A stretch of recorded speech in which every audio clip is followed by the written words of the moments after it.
This is Greg Denewiler, and you are listening to another episode of the Dividend Mailbox, a monthly podcast about dividend growth. Our goal is to stuff your mailbox full of dividend checks. When they grow over time, a funny thing happens. You create wealth.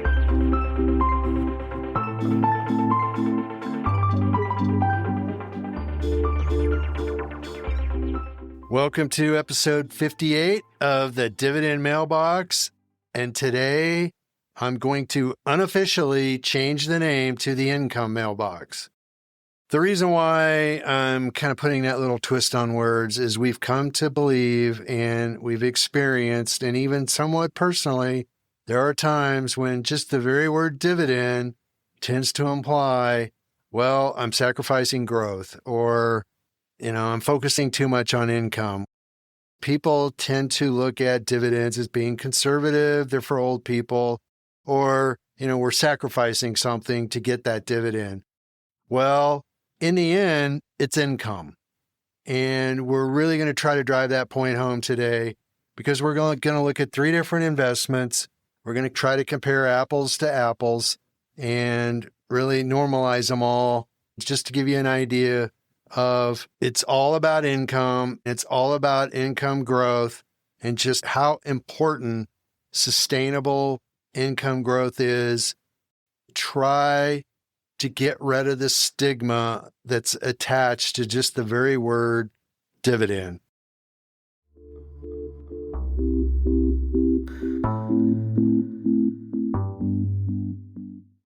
Just as a quick note before we get into this, dividend growth investing sounds simple, but doing it well over long periods of time takes discipline and patience.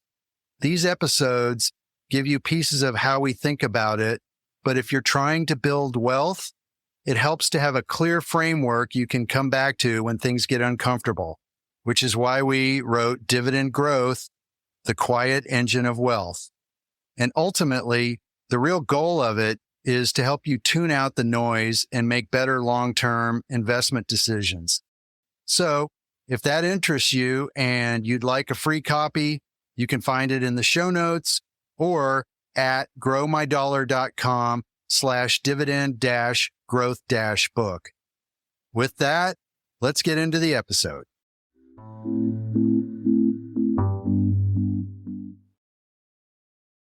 So we have observed and experienced just through either clients in the past or the responses we get from our podcast, dividends are totally misunderstood. And dividend growth, people just for some reason don't make the connection. And I know why.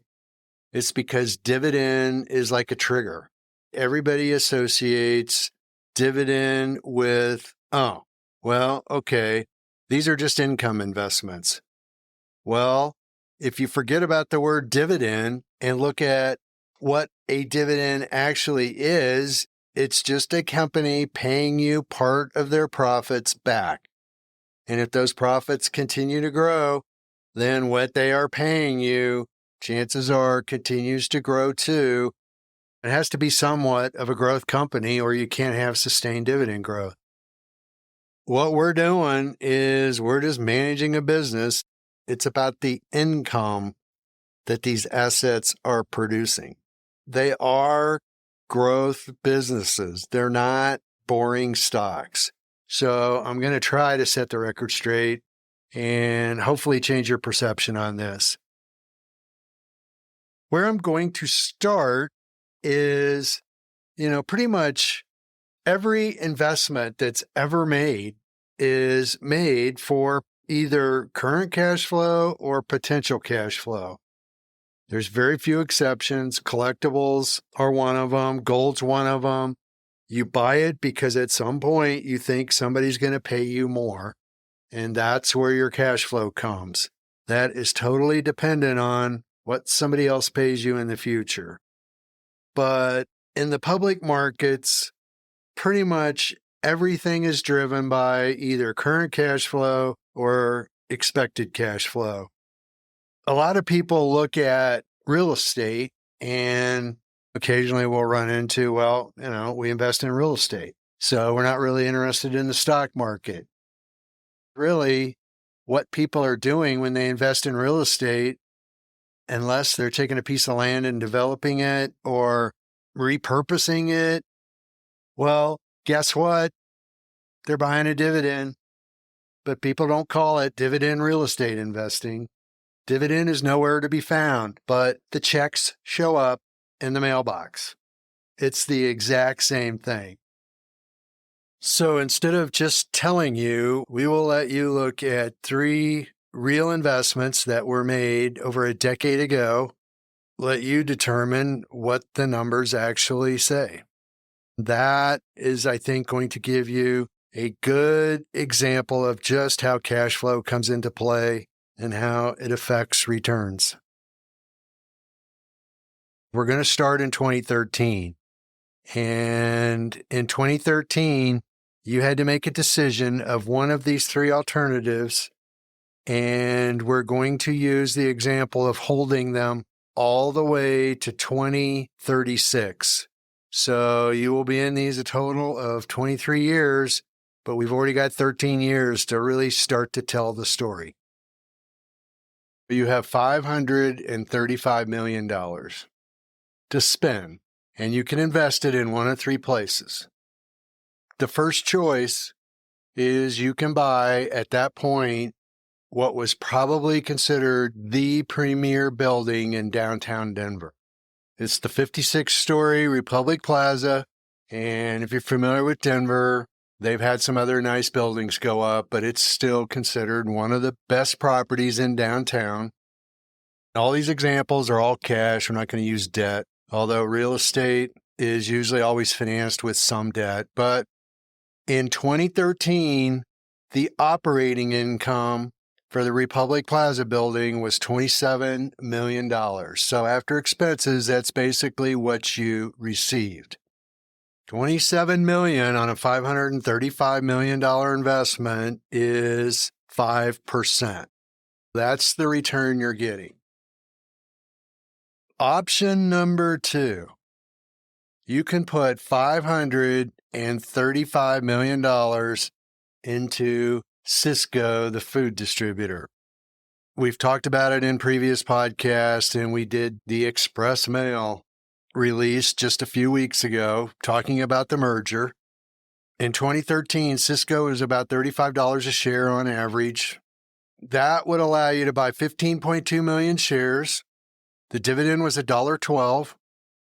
That was 3.2%, which means that at that point, your income is $17 million. So just to review so far, the first option is going to pay you $27 million. You own the best property in Denver. Second option, you've now got $17 million of income from Sysco, and you get to wait and see what the stock price does. Option number 3. You have $535 million. You're going to invest it in the model portfolio. At that point, the model portfolio had a yield of 2.6%. So now your income is $13.9 million, which is the lower of all 3 numbers. All of these investments are paying you an income. So, of these 3 choices, which one would you have wanted to put your money in 2013 for the next 23 years? Okay, so now that you've picked what you're going to own, let's look at where we're at today. If you picked the Republic Plaza because the income was significantly higher than the other 2 choices, it's double the income of the model portfolio in 2013 starting out, and it was significantly higher from 17 million to 27 million. And, most people consider real estate as a good long-term hedge against inflation and a great way to build wealth. Well, the Republic Plaza currently is worth something less than $300 million. And this whole idea kind of came from an article in the Denver Business Journal. about the debt of Republic Plaza is on the verge of potentially going non-performing, which means basically the building is distressed. The current operating income won't pay the debt service costs, so they're going to have to restructure it. And the current owners of the Republic Plaza building is Brookfield and MetLife. So you could say both these are pretty deep pockets, pretty strong owners. Well, if you look at the current operating income, it's estimated to be $14 million. And you say, well, $14 million is not distressed. Well, debt on $300 million, if you take 6%, current interest rates, that's $18 million. Last I checked, $18 million is a bigger number than $14 million. They can't pay the debt right now based on the current occupancy. Back in 2013 was probably in the 90 percentile. And in 2023, it was 95% occupied. So it wasn't that the building was sitting empty. It's just that the whole real estate market has really struggled in downtown. Right now, it's estimated it's down somewhere around 65%. What you've had is the operating income has declined from 27 million down to 14 million. Well, that's called a declining dividend. And by the way, the problem with owning a piece of real estate, if the vacancy declines below the expenses, which a lot of time is roughly 50%, that's a very rough number, but we're just going to use it as an example, then you go negative. You got to actually put money into the project. You never have to do that with Sysco, and you never have to do that with the model portfolio. So a key point to remember here is not whether it's real estate income or a stock portfolio income or whether a portfolio doesn't provide an income up front. The core lesson is how cash flow drives the value of the investment, or the future expectations of cash flow drives the value of an investment. And in this case, in real estate, the income was cut, so it had a dramatic impact on the value of that building. So now we're going to go to Sysco. Based on your $535 million investment in 2013, it currently has a stock value, not counting the dividends you've received, of $1.1 billion roughly. You basically have doubled your money on just the stock price. Your income off of Sysco is now $32 million. It has basically doubled since 2013. Total return is just light years ahead of how Republic Plaza has performed. The model portfolio, okay, your $535 million is now worth $1.4 billion. You would currently have $43 million of income coming in. That number is bigger than the other two. And you have a diversified portfolio. There's always an exception. We've talked in the past about some of the ones that we've had. Intel was one that cut, but you have income that's 3 times higher than what Republic Plaza is currently paying you. We've used this term, it's been a long time, but we called it the second decade effect. And what that actually means is it's really easy to get seduced into thinking, wow, okay, year one, this has the highest income. Well, the second decade effect says that growing dividend, by the time you get out past 10 years towards 20 years, the growing dividend far exceeds what the fixed income is going to pay you. Well, that's where we're at now. The model portfolio has caught up and passed the Republic Plaza building that started out much higher. And I'm not implying the model portfolio is the best thing ever, but I am implying that it works as you compound and focus on the income growing over time. Great things happen. I got the model portfolio paying me $43 million right now. It's worth $1.4 billion. If I have a target to grow that income by 7% a year, that income in the next 10 years is going to be up to almost $90 million. I would wager that if yields stay the same, then that means it's $2.8 billion. I mean, it's that simple. Here's the beautiful thing about income. What if the market doesn't do anything? Well, if your income doubles, you've had all that cash flow coming out, and you've been able to reinvest that, you have a margin of safety, and you just have a lot of different choices that you can make along the way. And you might ask, why did I pick Sysco as one of the three choices? Well, because Sysco is buying a company that is owned, majority of it is owned by Nathan Kirsch.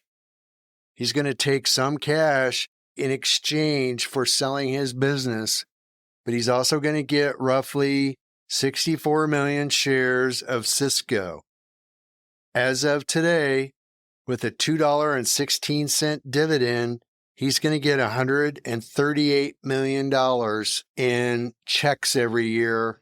But he also owns real estate. If you look at his history, he invests in real estate. So he's making one of these choices, and he's picked Sysco. I can tell you what he's not going to do. He's not going to sit there and wonder, do I really want this dividend from Sysco? What am I going to do with this Sysco dividend? No, he's thinking about how he redeploys that $138 million and creates more value with it. Maybe it's buy more Sysco. Maybe it's go over and buy more real estate. Maybe it's he wants to call Denewiler Capital Management and put it in the model portfolio. I'm not waiting for that moment, but you never know. I mean, he's going to do some version of that. He's totally focused on the income and what that means to him. He says, I'm going to continue to get value from my business even though I've sold it, because now I have an interest in a bigger business. The deck chairs have moved around a little bit. He's just taking the continual cash flow and continue to do what Nathan Kirsch does. Nothing has really changed for him. So another way to look at this and to kind of frame it, whatever your portfolio is, whatever is in it, whether it's real estate, stocks, going out, doing venture capital, whatever, you're really making one of two choices. You're either focusing on the income and growing that income, or you're speculating on price. You're buying something, hoping it goes up, and that somebody else is going to pay you more for it. They really are two different mindsets. Whether you consciously think about it or not, you are making a choice, and you're really going into it with one mindset or the other. What gets people into trouble, they think that they get a little bit of everything, but that usually never works. The beauty is one of them you have a lot of control over, the other you have virtually no control over. These are assets, whether it's a stock, a piece of real estate, a business. I mean, the stock, you own a share of an actual business. If you're going to focus on what the value of it is every other week, you're basically rolling the dice that somebody's going to pay more from one day to the next. And markets value stories as they evolve. As the story becomes more certain, as the cash flow becomes more predictable, the valuation actually starts to decline. And the simple reasoning behind that, if there's a story out there, the sky's the limit. People can come up with all kinds of different ways to value it. But as companies mature, most of that goes away. When you're focusing on the income, you're looking at something that becomes much more predictable. And over time, that does drive the bus as far as what somebody is willing to pay down the road. Those numbers can totally separate from the reality of the income from day to day, week to week, month to month, even sometimes year to year. but eventually they all circle back. Well, a few weeks ago, I was very fortunate to have the opportunity to ring the bell at the New York Stock Exchange, to ring the closing bell. And it's really a symbolic thing. It's been going on for, I think, more than 100 years. Now it's electronic, but it's still a very ceremonial thing. And I have to tell you, even though trading is now electronic, you still get the feeling that there's a lot of money flowing through this place as people are looking at their monitors and just looking at stock prices. You're hoping that the market's going to close up when you ring the bell because it's a big deal. You're there, it's exciting, and you'd much rather be part of an up day than a down day. But the fascinating thing is nobody cares what income those investments are paying out. Everybody's just looking at the price that day and whatever the news headline is. But you know what makes all the difference in the world? These are all major companies that have grown over time and that have become huge compounding wealth machines. That's really what the exchange and what the economy and what the stock market is all about. It has nothing to do with what the price is on any given day. What drives the Dow going from 800 to 49,000? It's the dividend that has grown from less than $1 on the S&P to now it's up to almost $80. That is what drives the value of an asset. It's what drives real estate. Ultimately, it's what drives virtually everything. But the fascinating thing is, when you're there at the New York Stock Exchange on that day, nobody cares what the income is, but long term, everybody cares.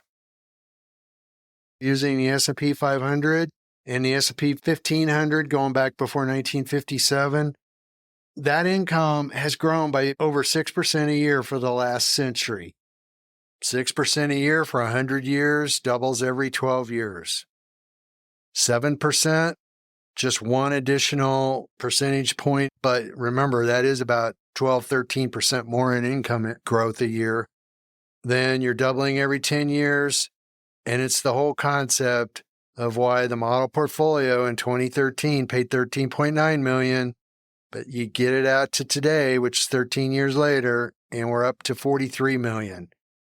That's actually a growth rate of 10% a year, but it's all about trying to find growing cash flow. And with discipline, you are going to create wealth over time. You're basically managing a business, whether it's a stock portfolio, a real business that you actually own or is private, or whether it's a real estate portfolio. You're managing it, you're making choices. And if you don't have a dividend coming out, you're depending totally on what happens with that company, what they do with it. One of the problems is if you choose to have a company manage your cash flow, which means they retain it, they're going to build a cash balance, they're going to reinvest in the business, but are they going out making acquisitions? Are they treating you as a shareholder, trying to create value long term and sustain your value? Or are they going out and buying other things, diluting shareholder value?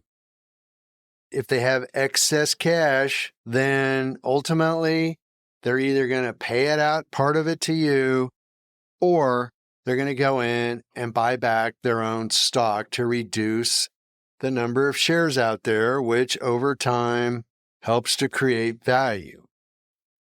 But again, buybacks are all about how effective management allocates their capital.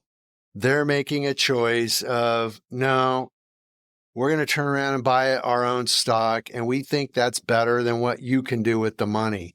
That's a version of what they are saying. And a lot of companies, in our personal opinion, don't use very much discipline in buybacks. But there's an article out by Denewiler. Again, he's an NYU professor, And I love reading this stuff. I don't agree with everything, but nobody agrees with everybody all the time. He personally prefers that a company buys back stock instead of paying out a dividend. He makes the point that there can be several fallacies with that theory. It's where companies continue to grow the dividend just to keep growing it, even though they have to use sometimes financial leverage. Or in the case of AT&T a few decades ago, they were making acquisitions because they wanted to try to maintain the dividend and grow it. Well, that came back to haunt them, and they eventually had to take a big cut. Then when you look at a company may pay a dividend just because the rest of the industry pays a dividend. And part of the problem is companies that continue to raise dividends, if their earnings growth don't in time support that growth, it starts to get them into trouble, potentially lead them into bad asset allocation. All of those are very valid points. And in general, I would say it's true. But what our whole podcast is really about is trying to find that segment within the dividend population that can continue to maintain the growth. If it's not there, either we don't invest in it to begin with, or we move the money and continually look for the ones that do have sustainable growth. That's really what our whole mantra is and where our whole focus is. So I think it's possible to execute a strategy that will help defend you against some of those challenges. The one thing, though, that I will say from a standpoint of pushing back a little bit is there's two sides to the coin where it helps provide discipline to companies, because companies that have cash and have great cash flow tend to want to go out and spend it. If some of it they're giving back to you, that helps cool that a little bit. Not always, but that's what we perceive our job is. It's finding the ones that have the discipline, but it's not easy because every situation is a little different. So there's no simple formula. With Republic Plaza, the real challenge there is when whoever bought that building and put debt on it and valued it in 2013, it was financed based on a valuation of $535 million. And they looked at the current operating income generated by the rents. And then this whole thing was financed based on ultra low interest rates that really just common sense said at some point those interest rates were going to back up. And what you really had to have were rents that continue to go higher, but it's Denver, Colorado, and it can't support $75 a square foot. It's sustainability and looking at what it takes. That's what really produces the total return over time. And that's where the Republic Plaza, that whole scenario kind of fell apart. So as we conclude, we want to go back and just look at really three questions. And these are what we tried to get at in this podcast. The first one is, okay, the model portfolio came out way ahead at the end. Is it because we're brilliant? No, it's a simple, we executed the sustainable dividend growth and we grew it at 10% a year over time. 10% for some people is not enough. It's a boring number, but 10%, when you compound it over 13 years, it starts to become real money. The second one is really just looking at, this is not about dividends. It's about income that these investments are providing.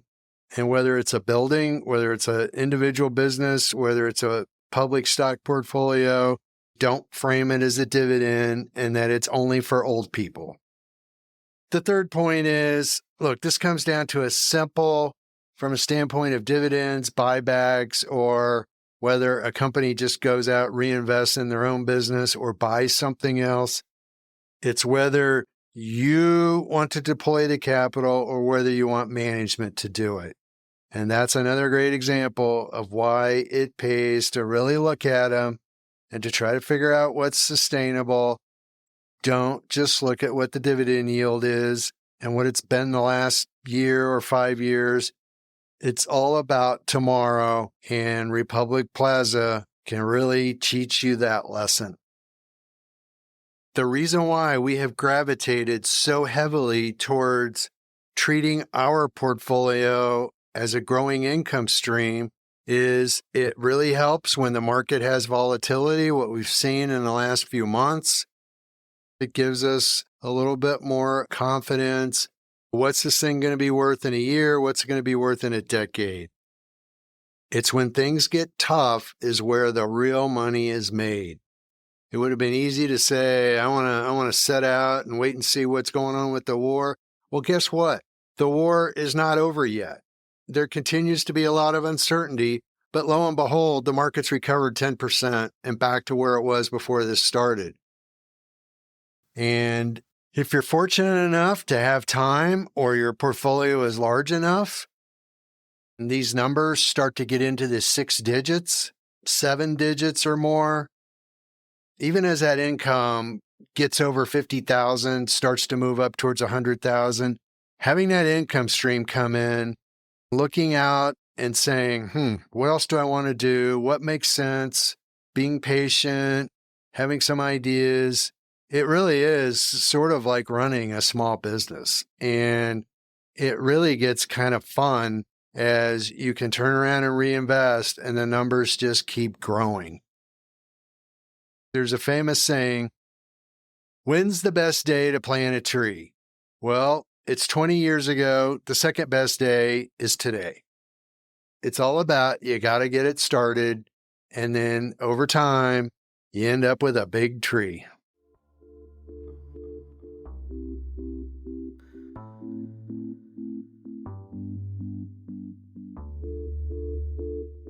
If you enjoyed today's podcast, please leave us a review and subscribe. If you would like more information regarding dividend growth or our investment strategy, please visit growmydollar.com.